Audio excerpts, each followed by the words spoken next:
khudaartani beeraha dalka ayay ka baxday oo beeralayda dalka ayaa soo bandhigtay. aadan xasan waxa uu ka mid yahay beeralayda gobolka Togdheer. intii uu beeralayda noqday dhaqaalihiisu wuu kordhay. 4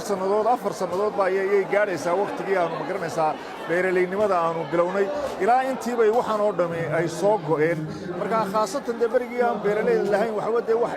soo gelaya iyo waxba may jirin laakiin iminka waqtigan xaadirka khaasatan horta waxa weeye muhiimaddu waxa weeye cunto nadiifa ayaan helaayo aan cunaa wixii aan waddanka meesha kala soo baxnay ayaa marmarba cuntada aanu cunayno oo dhami waxay ka kooban tahay wixii aanu anagu la soo baxnaan beertayada ka soo saarnay marka faa'iido fara badan caafimaad ahaan iyo dhaqaale ahaanba waan ka helnay. urur dhalinyaro oo la yidhaahdo Hafayoko ayaa muddooyinkii u dambeeyey ka shaqaynayay beeridda siirka inaga sii dabargo'aya. dalkan imika gacanta aan ku hayaa waa carabi waa nooc ka mid ah garowga waa nooc midho burburan tani waa saliid macsartii saliiddii way dhashay laakiin weli bislaadkii yar baa uga harsan waa la soo caris qalay amaba iyadoo baxaysa la soo gooyey waa tan saliiddeedii waa saliid macsar waxa midhaha sidooda loo isticmaali karaa waa la shineeyn karaa dib loo siidhin karaa waxa kale lagu samayn karaa in saliid laga tuujiyo marka waa xarun tani waxay ka qayb qaadatay in siidhkeenu lumay dib loo soo celiyo isla markaana beeralaydii lagu fidiyo la gaadhsiiyo beeralayda bilaash baa loogu qaybiyaa wixii hay'adaana qiimo yar oo macquul ah ku qaybinaa.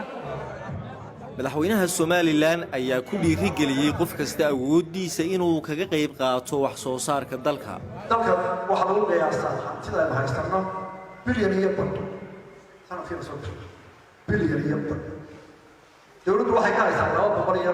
bilyan way misaanadii boqolkiiba 20 way ka yartahay boqolkiiba 80 dhaqaalaha dalka shacabka shirkadaha madaxa bannaan baa haya qofka haya herbiga haya marka dhaqaalihii cidda haysta waa inay ka hormood noqotaa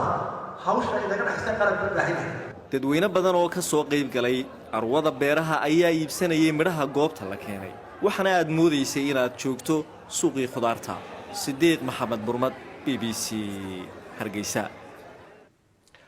waa tahay bal dhanka baydhabo haddaan u gudbo iyadana ee gobolka Bay jaamacadda Samsam ee sayniska iyo tiknoolajiyada ayaa samaysay halkaas ku taala tijaabooyin loogu beeray magaalada Baydhabo dalagyo aan hore looga beeri jirin iyo kuwa aan Soomaaliyaba hore looga beerin. haddaba waxaa khadka Skype ee magaalada Baydhabo ku jira Dr. Aadan Cabdi Saxaaq Maxamed oo ku takhasusay cilmiga beeraha sidoo kalena gudoomiyaha jaamacadda Samsam ee sayniska tiknoolajiyada faraceeda Baydhabo. Dr. Aadan soo dhawow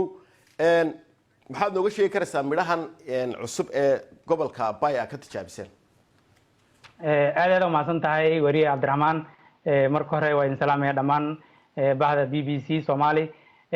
maanta oo loo xusay maalinta cuntada adduunka Baydhabo saasoo kale waa lagu qabtay oo lagu xusay haddii su'aasha si toos ah ugu guda galo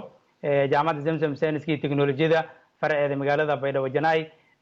waxaan tijaabinay dalagyo cusub oo ku cusub guud ahaan Soomaaliya iyo kuwa ku cusub koonfur galbeed. haddii aan ku kala qaado waxyaabaha ku cusub guud ahaan Soomaaliya waxaa kamid ah waxyaabaha oo sida qamadiga waxyaabaha cabitaanka laga sameeyo karkadey la yiraahdo bahal kale la yiraahdo shamaam cabitaana laga sameeyaa feetahaana loo cuno. waxyaabaha koonfur galbeed ku cusub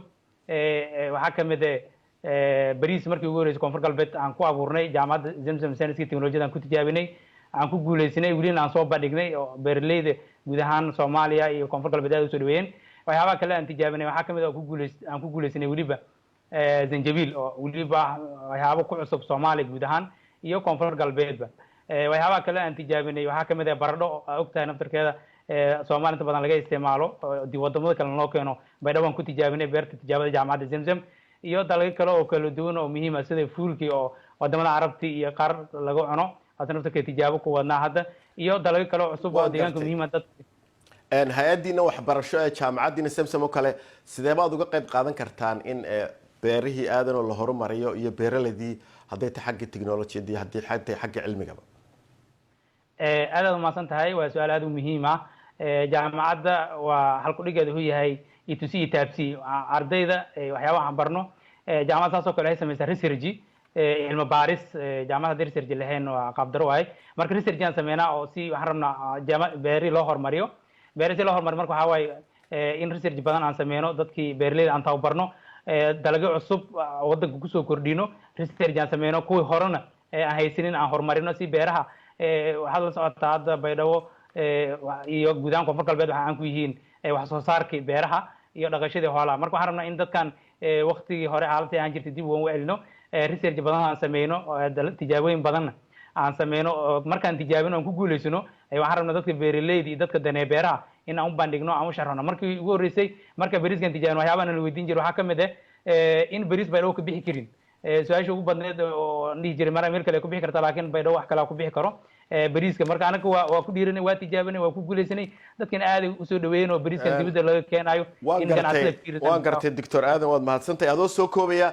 ma waxaa loo baahan yahay in dadkii cunto badan ay beertaan mise in waxyaalo badan la beero imka dadka kolle cunto yaraan baaba soomaalida iska haysta marka cunto badanoo baxaysa in culayska la saaro soo maaha adoo soo koobaya waxaa loo baahan yahay aad mahadsantahay cabdiraxmaan waxaa loo baahan yahay horta in farsamadii cilmiga beeraha in la barto kadibna in wax soo saarkii la kordhiyo dalagyo cusub kuwa aan haysano la horumariyo kuwa cusubna la keeno si adduunka kale oo wax soo saarka caanka ku aan la tartano oo iyagoo camal u noqono marka laazim waa muhiim waa in aqoontii meesha la helo wax soo saarkiina kor loo qaado aad baad u mahadsan tahay doctor aadan oo igaga soo biiray khadka skype-ka magaalada baydhabo